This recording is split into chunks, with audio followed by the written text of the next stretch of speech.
Hello friends, I am doctor Gaurav Sharma, piles specialist, Vaishali Nagar, Vidisha, MP. मैं आपको piles, जिसको बवासीर भी कहा जाता है, हेमरॉइड्स भी कहा जाता है, उसकी प्रचलित उपचार की विधियों के बारे में बताता हूँ। पाइल्स में कई उपचार की विधियाँ हैं। वैसे तो फर्स्ट और सेकंड डिग्री पाइल्स बगैर दवाओं के लाइफ स्टाइल चेंज करके भी ठीक हो जाता है। इसके अलावा जो है पाइल्स की थर्ड और फोर्थ डिग्री पाइल्स में उपचार की विशेष ज़रूरत होती है, जिसमें कि फोर्थ डिग्री तो सर्जिकल प्रोसेस ही उसमें करा जाता है। थर्ड डिग्री को कोशिश करते हैं कि दवाओं से, स्कैलरों से, किसी भी चीज़ से जो है रोक दिया जाए। तो विशेष रूप से प्रचलित उसकी जो विधियां हैं उसमें हेमरेक्टोमी आता है कि पाइल्स यदि हो गया है तो बाहर आ रहा है तो उसको काट दो। जनरल सर्जन इस चीज़ को करते हैं जनरली। और जो है इसके बाद इसकी दूसरी विधि जो लेज़र भी है, आजकल काफ़ी ज़्यादा प्रचलित है लेज़र। इन दोनों में संभावना वापस होने की रहती है।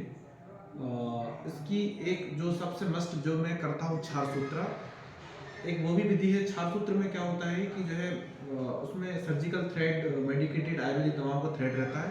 उसको हम हेमरॉइड्स पे जो मस्सा रहता है उसमें बांध देते हैं, वो खुद ही उसको काट के निकालता है, हमें कोई नहीं करना पड़ता। एक हफ्ते में वो उसको निकाल के बाहर फेंक देता है खुद ही धागा, और वो धागा भी साथ में उसका निकल जाता है। एक क्षार पातन भी एक प्रोसेस होती है।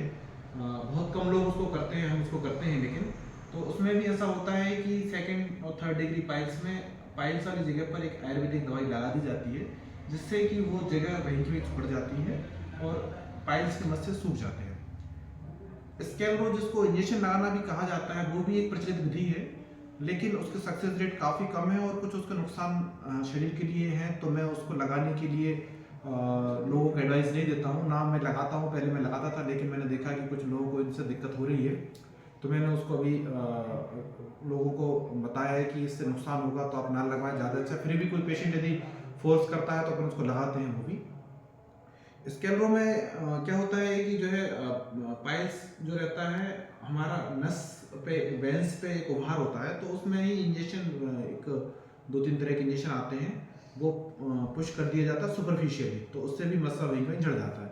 लेकिन यह विधि थर्ड और फोर्थ डिग्री पाइल्स में कारगर यह भी नहीं है। ये सिर्फ फर्स्ट, सेकंड और किसी में थर्ड डिग्री में कहीं काम करती है। तो ये इसकी कुछ प्रचलित विधियां हैं। इसके अलावा भी और विधियां हैं, लेकिन जो जैसे कि एक रबड़ बैंड थेरेपी आती है, जिसमें कि पाइल्स के मस्से में एक मशीन के थ्रू रबड़ सेट कर दी जाती है, लेकिन कभी कभी वो रबड़ लूज होकर निकल जाती है, तो वो प्रक्रिया भी जो है ज़्यादा सक्सेस नहीं मानी गई है। इसके अलावा एक प्रक्रिया और है जिसको क्रायोथेरेपी कहा जाता है, ठंडी सिकाई जिसको कहते हैं। तो वो ठंडी सिकाई, ये हमारी ठंडी सिकाई की मशीन है। इसमें बर्फ जैसी मशीन में टेम्परेचर हो जाता है, उनको माइनस में कर दिया जाता है। इस मशीन में ऐसी सिस्टम रहता है और मस्से से लगा दिया जाता है, तो वो नेक्रोसिस होकर, जैसे हमारा शरीर कहीं ठंडी जगह पर बहुत देर तक रहे या फिर हम बर्फ पे हाथ रखें तो उतनी जगह सुन्न होकर धीरे धीरे सड़ने लगती है, तो वही प्रक्रिया इसमें लगाई जाती है। इस मशीन को मस्से के पास लगा दिया जाता है और उसको नेक्रोसिस कर दिया जाता है। कभी कभी वो पूरी तरीके से नेक्रोसिस नहीं होता, मतलब वो पूरी तरीके से उसको आपस में सोखता नहीं है, तो वो प्रक्रिया, उससे मस्सा झड़ता नहीं है, तो ये प्रक्रिया भी पूरी तरह से कारगर नहीं है। विशेष रूप से क्षार सूत्र, क्षार पातन हम उसमें करते हैं और ये प्रक्रिया 100% कारगर है। लोगों को इसमें दोबारा होने की संभावना भी काफ़ी कम है। यदि शुरुआती लक्षण है तो हम हमारी लाइफ स्टाइल, खाना पीना अधिक बढ़ाकर, पानी की मात्रा हर 2 घंटे में 1 घंटे में पानी पिए 1 गिलास, और जो है जंक फूड का सेवन कम करें, तो इसके द्वारा भी इसको कम किया जा सकता है। Thank you.